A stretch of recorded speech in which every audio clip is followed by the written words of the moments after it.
بسم اللہ الرحمن الرحیم. ناظرین، میں ہوں ارشد سلیم. ناظرین، ہر دور میں ایک فرعون ضرور زندہ رہتا ہے. اس کا نام فرعون نہیں ہوتا، لیکن اس کے جو اعمال ہوتے ہیں وہ فرعونیت ہی سے مشابہ ہوتے ہیں. اور جس دور میں جو فرعون زندہ ہوتا ہے وہ ہوتا ہے اگینسٹ مسلم. اور آج کے دور میں جو فرعون ہمارے سامنے ہے وہ ہے ڈونلڈ ٹرمپ. کیونکہ ایسا دن تقریباً نہیں گزرتا اس کی پوری سیاست، ڈونلڈ ٹرمپ کی پوری پولیٹکس، وہ اگر ارد گرد گھوم رہی ہے تو وہ مسلمز کے ہی ارد گرد گھومتی ہے. ہر روز وہ ایسی چالیں چلتا ہے جس کا وہ نقصان پہنچانا چاہتا ہے مسلمان کو. کیونکہ امریکہ میں اگر ڈونلڈ ٹرمپ کو لیا جائے یا ڈونلڈ ٹرمپ سے پہلے جتنے بھی صدور گزرے ہیں، جب اس کو اپنا ووٹ بینک زیادہ کرانے کی ضرورت پڑتی ہے تو وہ کسی نہ کسی اسلامی ملک پہ حملہ کرتا ہے، کسی اسلامی ملک پہ اٹیک کرتا ہے، جس کی وجہ سے اس کا ووٹ بینک بڑھ جاتا ہے. عراق کی تاریخ دیکھی جائے، عراق پہ حملہ کیا، ہزاروں لاکھوں مسلمانوں کو شہید کیا. اس ٹائم پہ امریکن پریزیڈنٹ کو تو فائدہ ہوا، لیکن بعد میں یہ معلومات سامنے آ گئی کہ وہ ٹوٹلی ڈرامہ تھا.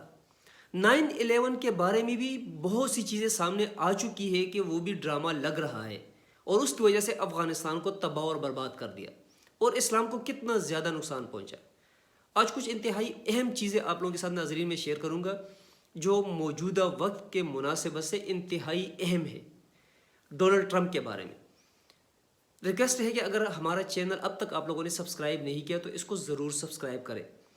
بیل آئیکن کو پریس کرنا نہ بھولیے گا، کیونکہ اس سے ہمارے نئے آنے والی ویڈیوز کا نوٹیفیکیشن آپ لوگوں تک بر وقت پہنچ جایا کرے گا. اگر ہماری ویڈیو آپ لوگوں کو پسند آتی ہے تو لائک کا بٹن پریس کرنا نہ بھولیے گا.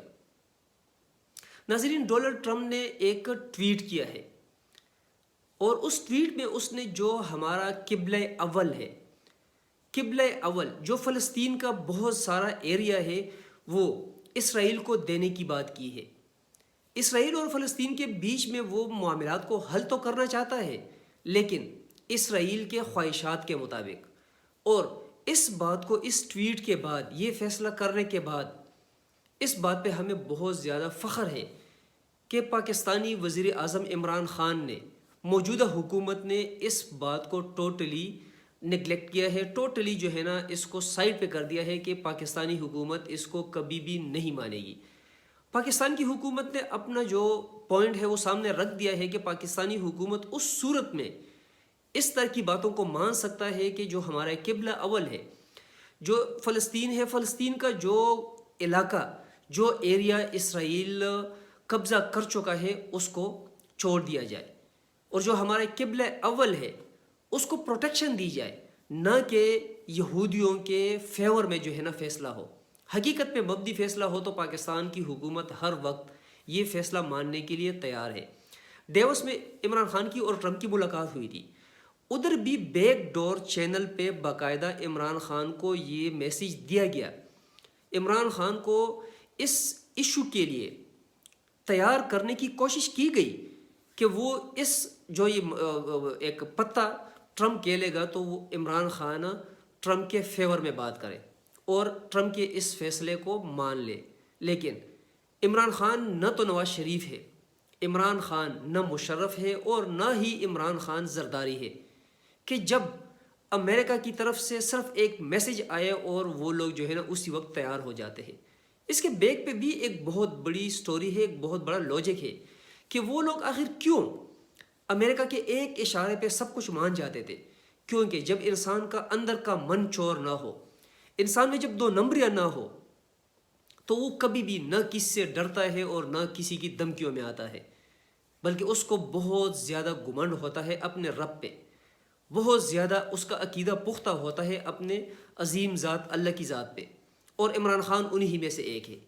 کیونکہ ڈونلڈ ٹرمپ کو بہت زیادہ تشویش ہے. ڈونلڈ ٹرمپ آج کل بہت زیادہ اس بات سے پریشان ہے کہ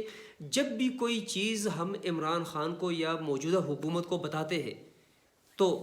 عمران خان یا موجودہ حکومت یا پاکستان آرمی اگر پاکستان کے حق میں بات ہے تو پھر تو مان جاتا ہے، لیکن امریکہ کی ہاں میں ہاں اس لیے کبھی بھی نہیں ملاتا کہ اس کا فائدہ صرف اور صرف امریکہ کا ہو۔ اس سے پہلے بھی چند دن پہلے جب ایران پہ حملہ کیا گیا تو ایران پہ حملے کے وقت بھی پاکستان نے 2 ٹوک میسیج امریکہ کو دے دیا تھا کہ پاکستان اس جنگ کا حصہ نہیں بنے گا۔ حالانکہ اس سے پہلے افغانستان کے لیے عمران خان سے پہلے کے جو حکمران گزرے ہیں باقاعدہ امریکنز کو راستے بھی دیے اور امریکنز کو اڈے بھی دیے،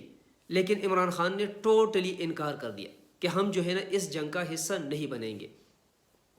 جو اسرائیل کے بارے میں، جو فلسطین کے بارے میں ڈونلڈ ٹرمپ کا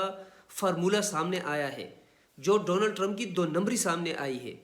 جو ڈونلڈ ٹرمپ نے ایک خود ساختہ فیصلہ تحریر کیا ہے اپنے ذہن میں، اپنے دل میں، اس کو ترکی نے بھی ٹوٹلی ایک سائڈ پہ رکھ دیا ہے اور ماننے سے انکار کر دیا ہے۔ اور اسلامی ممالک میں سے جو ملیشیا ہے وہ بھی سامنے آ چکا ہے اور یہ اسٹریٹ میسیج دے دیا ہے کہ یہ فیصلہ 2 نمبری پہ مبنی ہے۔ اگر تھوڑا سا دوبارہ ہم بیک پہ جائے جو کشمیر کا مسئلہ تھا، کشمیر کے مسئلے میں حالانکہ وہ مسئلہ اتنا زیادہ پیچیدہ نہ ہوتا اگر حقیقت میں امریکہ ٹوٹلی سپورٹ مودی کو نہ کرتا، لیکن حقیقت تو یہ ہے کہ مودی نے اگر وہ ایکشن لیا ہے تو ایکشن لینے سے پہلے امریکہ اور اسرائیل کو اپنے مٹھی میں بند کر دیا تھا اور امریکہ کو باقاعدہ اپنے فیور میں ایگری کرا دیا تھا۔ اس وجہ سے مودی نے اتنا بڑا ایکشن لیا اور 6 مہینے سے جو جموں کشمیر ہے وہ جل رہا ہے، نہ لوگوں کو خوراک مل رہی ہے اور نہ ہی ایجوکیشن کا سسٹم ادھر چل رہا ہے، انٹرنیٹ بند ہے اور ہاسپٹل کے راستے ٹوٹلی بند ہو چکے ہیں۔ دوسری بات جو انتہائی اہم ہے اس موڑ پہ، OIC جو کہ جتنے بھی دنیا میں اسلامی ممالک ہیں ان کی ایک تنظیم ہے۔ ابھی اگر فلسطین کے بارے میں یہ ایک پوائنٹ، ایک بہت بڑا فیصلہ، ایک بہت بڑی سازش ڈونلڈ ٹرمپ کی طرف سے اگر سامنے آئی ہے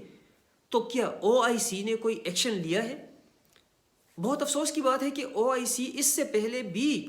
جو حالات مسلمانوں کے اوپر گزرے ہیں، جو مظالم مختلف ممالک میں جو مسلم ورلڈ ہے اس میں مسلمانوں پہ گزرے ہیں، تو OIC موسٹلی خاموش ہی رہا ہے۔ OIC صرف ایک تنظیم ہے کاؤ پیو کے لیے اور ان کا عمل دخل کوئی نہیں ہے اسلام کے لیے، نہ تو ان لوگوں نے حقیقت میں اس سے پہلے کوئی ایکشن لیا ہے اور نہ ہی آنے والے دنوں میں کوئی ایسا چانس ہے کہ OIC حقیقت میں اسلام کی آواز بن کے ابھرے گا۔ ایک اور بہت بڑی افسوس کی بات کہ ہمارے عرب ممالک میں بہت سے ایسے چھوٹے ممالک ہیں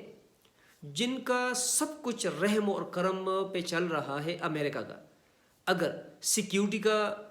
نظام دیکھا جائے تو امریکہ ٹوٹل سیکیورٹی ان کو دے رہا ہے، اگر فنڈنگ کی بات کی جائے تو ٹوٹل فنڈنگ ان کو مل رہی ہے امریکہ کی طرف سے۔ لیکن یہی فیل ہو رہا ہے کہ آنے والے دنوں میں بہت سے عرب ممالک بھی ابھر کے سامنے آئیں گے اور امریکہ کی آنکھوں میں آنکھیں ڈال کے جو ہے نا وہ بات کریں گے کہ یہ جو ڈونلڈ ٹرمپ ایک سازش بنا رہا ہے اس میں کبھی بھی وہ کامیاب نہیں ہوگا۔ سارے مسلم ورلڈ کو عمران خان، سارے مسلم ورلڈ کو مہاتیر، سارے مسلم ورلڈ کو جو ترکی گورنمنٹ ہے ان سے سیکھنا پڑے گا کہ دشمن ملک کے جو اسلام کا دشمن ہے، جو مسلمان کا دشمن ہے، اس کی آنکھوں میں آنکھیں ڈال کر کس طرح اپنے فیصلے منوائے جاتے ہیں۔ اگر ہم تھوڑا سا پچھلے 30 سال کا تجزیہ کر لیں اور پچھلے 30 سال کے جتنے بھی پاکستان میں صدور، جتنے بھی پاکستان کے آرمی چیف جو مارشل ڈکٹیٹر تھے، یا جتنے بھی پاکستان کے وزرائے اعظم، ان کی ہسٹری کو اگر ہم ایک سسٹم میں ڈال لیں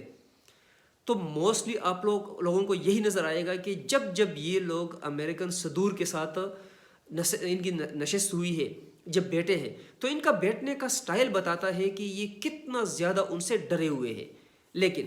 اگر عمران خان کی مختلف میٹنگز، وہ ڈیوس کی میٹنگ ہو، وہ یونائٹڈ نیشن میں میٹنگ ہو،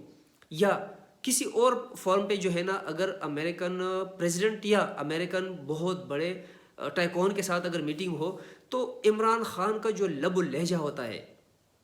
عمران خان کی جو باڈی لینگویج ہوتی ہے وہ بتاتا ہے کہ عمران خان تھوڑا سا بھی ان لوگوں سے نہ گھبراتا ہے اور نہ عمران خان کو ان کی کوئی پرواہ ہے۔ عمران خان سمجھ چکا ہے